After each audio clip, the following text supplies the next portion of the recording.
Bonjour. Qu'est-ce que le temps dans le domaine de l'effort?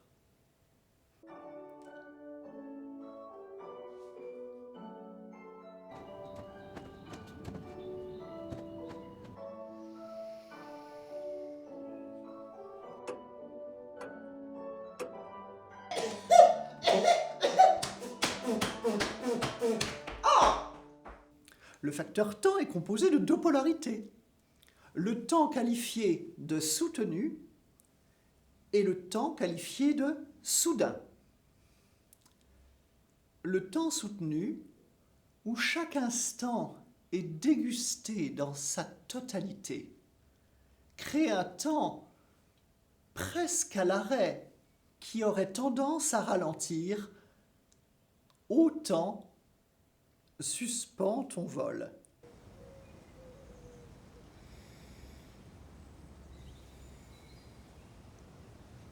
De l'autre côté, à l'autre bout du chemin, se situe le temps urgent. Le temps urgent qui se précipite vers l'avenir est un petit peu plus lié au stress lorsqu'il y a de l'empressement, de l'accélération. Il aurait tendance à fuir en avant. Oh ! Attention, il ne s'agit pas de deux couleurs opposées totalement disjointes. Au contraire, puisque l'étude du mouvement nommé effort nous invite à étudier notre éventail de comportements dynamiques, c'est bien d'une palette de nuances dont il s'agit, qui va d'une attitude la plus soutenue par rapport au temps à l'attitude la plus soudaine. Quelques exemples de temps soutenu. Cette capacité que nous avons à soutenir chaque instant. Dans cette attitude, le temps aurait tendance pour nous, dans notre sensation, à ralentir, comme aller vers la suspension la plus totale. L'extrême de cet état serait l'arrêt et la cristallisation, la suspension éternelle.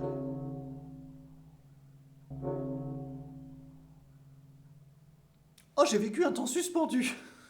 Nous sommes proches de cet état dans un sommeil paisible. Nous sommes proches de cet état dans une promenade tranquille. En somme, dans toutes les situations exemptes de stress.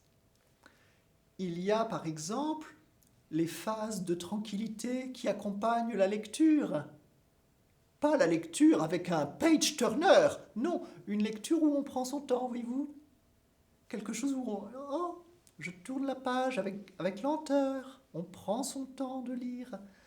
Il y a la même chose avec la couture. Avec la couture, on n'est pas dans l'empressement, on n'est pas à l'usine avec son ouvrage de broderie.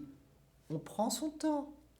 Toute cette appréciation, sans stress, est très dans cette couleur de temps soutenu.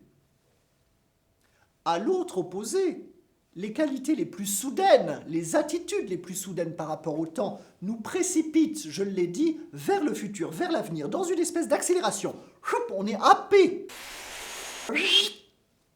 Les pères de famille, le jour de l'accouchement dans la salle d'attente. Rappelez-vous, ils ne peuvent pas faire un marathon. Ils sont assis et pourtant je peux vous dire que le temps s'accélère. Ça n'en finit pas. Hop, on regarde sa montre, j'ai pas de montre. Ouh là là, urgence, urgence. Quand est-ce que ça va venir? Quand est-ce que ça va venir? On est empressé, on aimerait bien arriver plus vite à l'avenir. Eh ben non. Eh ben quand il le faut, il le faut. Mary Poppins se disait, if we must, we must. Excusez-moi, faut que j'aille faire un petit pipi.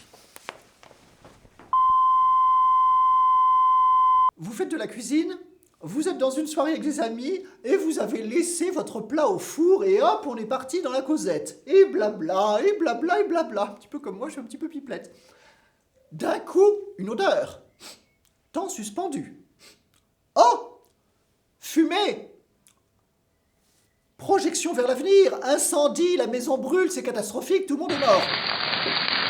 Vous anticipez l'état d'urgence L'état d'urgence dans lequel cela vous met fait que, hop, on se précipite, on prend les gants et puis on sort le plat du four à toute vitesse. Et dans ces cas-là, il ne faut pas perdre son sang-froid. Oh mon Dieu! Oh mon Dieu!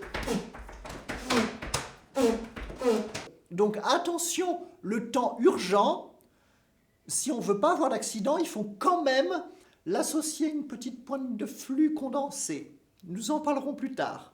En somme, je l'ai dit, dans les attitudes de temps soudain, ça a beaucoup de rapport avec le stress. Autant l'absence de stress nous accompagne dans le temps soutenu, autant le stress nous projette dans un temps soudain. J'ai cité cet exemple dans un autre facteur, j'ai cité le secouage du torchon par la fenêtre. Si on prend tout son temps avec son corps pour secouer, on ne secoue rien du tout.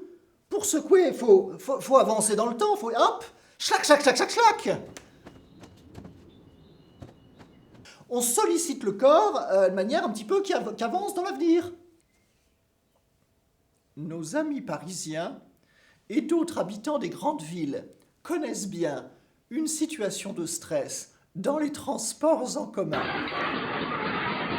Qui n'a pas été en retard pour prendre un train ou pire un avion coincé dans les embouteillages ou dans le métro ou dans le tramway qui n'avance pas?